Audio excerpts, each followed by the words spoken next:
کسی کے گھر میں، کسی اور کے گھر میں جا کے رہنا اور یہ ہو کہ اب یہیں رہنا ہے، وہاں میرا اپنا کمرہ، میرے اپنے ماں باپ، سب چھوڑ چھاڑ کے یہاں آ گیا. کیا صرف ایک انسان کے کہنے پر، ہاں اس کو سامنے رکھ کے، شوہر کے کہنے پر میں آ گئی گھر، ٹھیک ہے نا، وہ لڑکی گھر آ گئی. اب شوہر اس کو پہلی بات کیا کہتا ہے بدقسمتی سے؟ کہتا ہے سنو میری فکر نہ کرنا، میرے ماں باپ کا خیال رکھنا. بھائی کیوں تم کسی نوکرانی کو لائے ہو گیا؟ وہ تمہارے ماں باپ کا خیال کیوں رکھے؟ تم اس کے ماں باپ کا خیال رکھنے کو تیار ہو کیا؟ ہاں یہ صرف بیٹھے سارے مولوی، تم میں سے کون ہے اس کے ماں باپ کا خیال رکھنے والا؟ ہاں تو ارے اس کا تیرا بھائی کس لائق کام کے لیے بھائی؟ وہ رکھے ماں باپ کا تیرے خیال، ویسے ہی وہ تمہارے ماں باپ کا کیوں خیال رکھے؟ جب اتنی محبت دو اس کو، اتنی محبت دو اس کو کہ تمہاری محبت میں وہ ڈوب کر اب کہے کہ شوہر کو خوش رکھنا ہے، تو اس کے ماں باپ کی میں کڑوی کسیلی سن لیتی ہوں. اور یہ بہو کا اور ساس کا رشتہ یہ ازل سے ابد تک، ہاں ازل سے لے کر ابد تک ایسے ہی ہے جیسے دو شیشے کے برتنوں کا آپس میں ملنا ہے. تو یہ انہوں نے شور ضرور مچانا ہے جب بھی یہ ساتھ ملیں گے، ٹھیک ہے نا، ازل سے ابد تک.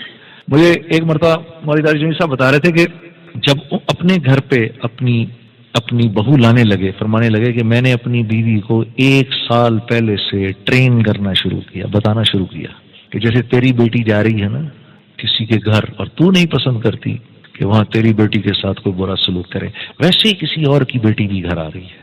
ہاں اور فرمانے لگے کہ میں نے اتنا اس کے ساتھ اتنی بات کی کہ وہ پریپیئر ہو گئی کہ میں نے اس لڑکی کے لیے ماں بننا ہے، میں نے اس لڑکی کے لیے ماں بننا ہے.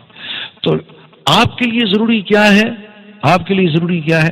آپ کے لیے ضروری ہے یہاں سے بیوی کی بات سنی، ادھر سے نکال دی، ادھر سے ماں کی بات سنی، یہاں سے نکال دی، ٹھیک ہے، ہنستے رہنا ہے، مسکراتے رہنا ہے. بیوی کے کچھ کہنے پہ ماں کو کچھ نہیں کہنا، ماں کے کچھ کہنے پر بیوی کو آ کے جواب نہیں دینا، بالکل ایسا نہیں کرنا. کیونکہ اب دونوں کی ایک ٹگ آف وار ہے. ماں کہتی ہے 25 سال میں نے اس کو بڑا کیا، تو یہ دوسری عورت 25 منٹ میں اس کو کیسے میرے سے اپنی طرف کھینچ رہی ہے. ایک وہ فیلنگ ہوتی ہے، ٹھیک ہے. اور دین کیا خوبصورت ہے ہمارا، جب بیوی کے ساتھ ماں کے پاس جاؤ، جب بیوی کے ساتھ ماں کے پاس جاؤ تو بیوی سے ہنس کے بات نہیں کرنی، بیوی سے مسکرا کے بات نہیں کرنی، سیریس ہو کے رہو بیوی کے ساتھ جب ماں کے ساتھ ہو، تاکہ ماں کو یہ فیلنگ نہ ہو کہ یہ اب اس کا ہو گیا. کیا خوبصورت دین ہے ہمارا. ہاں تو اور جب بیوی کے ساتھ رہو تو کوئی بات نہیں، بیوی اگر آگے سے کہیں اچھا ماں کے سامنے تو بڑے سیریس ہوئے تھے، ارے کوئی نہیں یار چلتا ہے، سب چلتا ہے، وہ کوئی سچ تھوڑی تھا، اماں کے سامنے تو کرنا پڑتا ہے نا یار. ہاں ہاں اور یہ طریقے ہیں جوڑ کے، اور کوئی نہیں جوڑ کا طریقہ. اور یہ یاد رکھو بیوی سے کوئی بات نہیں چھپتی. ہاں ایک اللہ کے ولی کو 3 لوگ ولی نہیں مانتے، ایک اس کے قریبی دوست، ایک اس کے خدام اور ایک اس کی بیوی. ہاں نہیں مانتے. وہ مشہور واقعہ نہیں سنا آپ نے، وہ ایک بڑے بزرگ تھے، ہاں سنا ہے وہ سب نے، بہت بڑے، میں بہنوں کو بھی سنا دوں. ہاں جی ایک بہت بڑے بزرگ تھے، ان کی بیوی ان کو بالکل مانتی نہیں تھی کچھ. تو ایک دن وہ ہوا میں اڑ رہے تھے، تو لوگوں نے کہا اوئے کتنا بڑا بزرگ ہوا میں اڑ رہا ہے. تو یہ بھی باہر آ کے دیکھنے لگی. اس نے دیکھا کہ یار آج میرا شوہر آ جائے، میں اس کو بتاتی ہوں تنے بڑے آپ بنتے پھرتے ہیں، میں نے آج ایک بزرگ کو ہوا میں اڑتے دیکھا ہے. تو وہ بزرگ شام کو جو واپس آئے تو بیوی نے کہا کہ آپ کیا اتنے بزرگ بنتے ہیں، آج میں نے ایک بزرگ کو ہوا میں اڑتے دیکھا. انہوں نے کہا ارے بیگم وہ میں ہی تو تھا، آپ تھے؟ اچھا میں بھی تو کنی کھا کر کیوں اڑ رہے ہیں.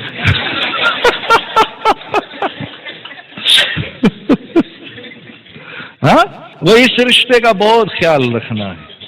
اس سے بھئی اپنی بیویوں کے پیٹ نیمز رکھو یار. کس کس نے اپنی بیوی کا پیٹ نیم رکھا ہے، نک نیم رکھا ہے؟ ہاتھ کھڑا کر کے بتاؤ. ہاں شاباش تو نے رکھا ہے. اور کس نے رکھا ہے بھائی؟ شاباش شاباش. اور اشرف نے بھی رکھا ہے. اور شاباش شاباش. اللہ کے نبی نے 2 نام رکھے تھے حضرت عائشہ کے، 2 پیٹ نیمز تھے، 2 نک نیمز تھے حضرت عائشہ کے. ایک ان کو حمیرہ فرمایا کرتے تھے، حمیرہ روشن چہرے والی. ایک ان کا نام ان کو پیار سے یا عائش کہتے تھے. عائش، میری اپنی بیگم کا نام عائشہ، میں نے بھی یا عائش کر کے لکھ دیا. وہ میرا فون بہت چیک کرتی ہے. ہاں مجھے ایک دن کہنے لگی یہ کون ہے؟ ارے میں نے کہا یہ تو ہے. پھر جا کے اس کو تسلی ہوئی، پوری بات سنائی اس کو میں نے. تو پیٹ نیمز رکھو اپنی بھی. کبھی بول دو اس کو آج بڑی اچھی لگ رہی ہو، وہ جانتی ہے جھوٹ بول رہے ہو تم، وہ اسی کو خوش ہو جائے گی، اسی پر خوش ہو جائے گی کہ یار چلو اس کے منہ سے یہ بات نکلی تو صحیح. مولانا سعید احمد خان صاحب کی بات ایک مجھے کسی نے بتائی. جب کسی کے گھر کھانے پہ جاتے تھے تو وہاں جو گھر جو کھانا بناتا تھا، جس کے گھر کھاتے تھے، اس کو جا کر کہتے تھے اب گھر والی کا شکریہ کر کے آؤ کہ کھانا اس نے پکایا ہے، ہماری طرف سے جا کے شکریہ کرو اس کا، اور پوچھ کے آؤ اور بتاؤ وہ کیا کہہ رہی ہیں۔ تو ایک دفعہ پتا چلا کہ ایک دفعہ ایک ساتھی کو جب یہ کہا، وہ جب گھر والی کو کہا تو گھر والی بالکل ایسے پردے میں آ گئی، کہا حضرت آج آپ نے میری کھانے کی تعریف کی ہے، میں 30 سال سے اس کے نکاح میں ہوں، اس نے آج تک میرے کھانے کی تعریف نہیں کی۔ کیسا ظلم ہے یار، یہ کیا تبلیغی ہے؟ 0/0 تو گھر والوں کے ساتھ، گھر والی خندہ پیشانی کے ساتھ برداشت کر لو۔ ایک آدمی آیا حضرت عمر رضی اللہ تعالیٰ عنہ کے پاس ملنے کے لیے، تو کہا جی کہاں ہیں امیر المومنین؟ کہا جی گھر گئے تھوڑی دیر کے لیے۔ وہ گھر کے قریب گیا تو دیکھا وہ اندر سے ڈانٹے پڑ رہی ہیں امیر المومنین کو حضرت ام کلثوم سے، تو گھبرا گیا کہ یار یہ کیا سسٹم ہے بھائی، یہ تو امیر المومنین کی بھی شامت آئی ہوئی ہے۔ تو باہر کھڑا رہا انتظار کرتا رہا کہ یہ کیا ہوا ہے بھائی، کیا یہ نظام جو ہے یہ کیا ہر ایک کے گھر ایک ہی نظام ہے؟ اب وہ جناب علی حضرت عمر رضی اللہ تعالیٰ باہر آئے اس کے کھٹکھٹانے پر، تو اب کیا ہو گیا؟ کہا حضرت وہ ایک لایا تھا، مسئلہ تو تھا، لیکن یہاں تو آپ کی جو درگت دیکھی ہے میں تو ہمت نہیں ہو رہی کہ میں آپ سے بات کروں۔ تو کیا ہو گیا؟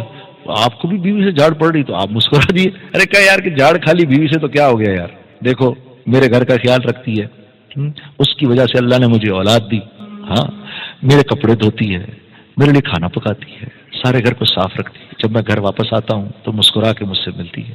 یار اس پر میں نے اگر اس کی تھوڑی سی بات سن لی تو کیا ہو گیا؟ اس کو ہم انا کا مسئلہ بنا دیتے ہیں، اپنی ناک کا مسئلہ بناتے ہیں، تو خدا کی قسم گھر والی کے آگے بنا لیتے ہیں، گھر والی کے آگے۔ میں ایک چھوٹی سی بات بتاؤں، میرا ماموں سسر تھا، جب میری شادی ہونے لگی نا، میرا بھی دماغ 7ویں آسمان پہ تھا، تو میرے ماموں سسر نے مجھے ایک بات بتائی، اس نے کہا ایک کام کرنا، میں تمہیں ایک خوبصورت زندگی کا ایک فارمولا دیتا ہوں۔ میں نے کہا جی وہ کیا؟ کہا جب بیوی سے لڑائی ہو فوراً اس کو منا لو۔ میں نے کہا کیوں؟ کہنے لگا یار بات یہ دیکھ، اس نے رہنا تو ساتھ ہی ہے، اگر یہ منہ بسور کے رہے گی نا تو اس میں اپنی پرابلم ہے، اپنا بھی ٹینشن رہے گی، اپنے کو بھی یار کہ کیا اس کو کروں میں، منہ بسورا ہوا اس نے۔ اس لیے جیسے کوئی مسئلہ ہو، چاہے غلطی اس کی ہو یا اپنی ہو، کیونکہ اس کی ہوگی بھی تو نہیں مانے گی۔ عورت کی جو جب عورت کسی مرد سے معافی مانگتی ہے، شوہر سے معافی مانگتی ہے، تو کیسے مانگتی ہے پتہ ہے آپ کو؟ وہ کہتی ہے I am sorry but it was your mistake. I am sorry, میں معافی چاہتی ہوں لیکن غلطی آپ کی تھی۔ ہاں تو یہ عورت کے معافی مانگنے کا طریقہ ہے، تو فوراً منا لو جا کے اس کو، تمہاری اپنی زندگی آسان ہو جائے گی۔ اچھا میری بیوی جو تھی، جب اس نے دیکھا شروع میں میرے اس کے جھگڑے ہوتے تھے نا، جیسے ہی جھگڑا ہوا میں منا لیتا تھا، میں تو سیٹ ہو جاتا تھا، شکر ہے یار منا لیا، ٹھیک ہے ادھر جھگڑا ہوا منا لیا۔ اب وہ اتنی تیز ہو گئی ہے، اب وہ جب میں منانے لگتا ہوں کہ 1 منٹ 1 گھنٹے تک میرے پاس نہیں آئیے گا، تاکہ وہ چاہتی ہے میں 1 گھنٹے اذیت میں بیٹھا رہا ہوں تاکہ مجھے بھی تو کچھ اذیت ہو۔ ہاں میں نے منا لیا تو قصہ ختم، وہ سمجھ گئی ہے کہ یہ آ کے منا لیتا ہے۔ ہاں تو یہ ہے طریقہ خوبصورت زندگی گزارنے کا، گھر والی کے ساتھ اچھا سلوک ہو، ہاں اچھا سلوک ہو۔ ہم نے تو سارے عالم کو بتانا ہے کہ گھر کی زندگی کیسی ہونی چاہیے۔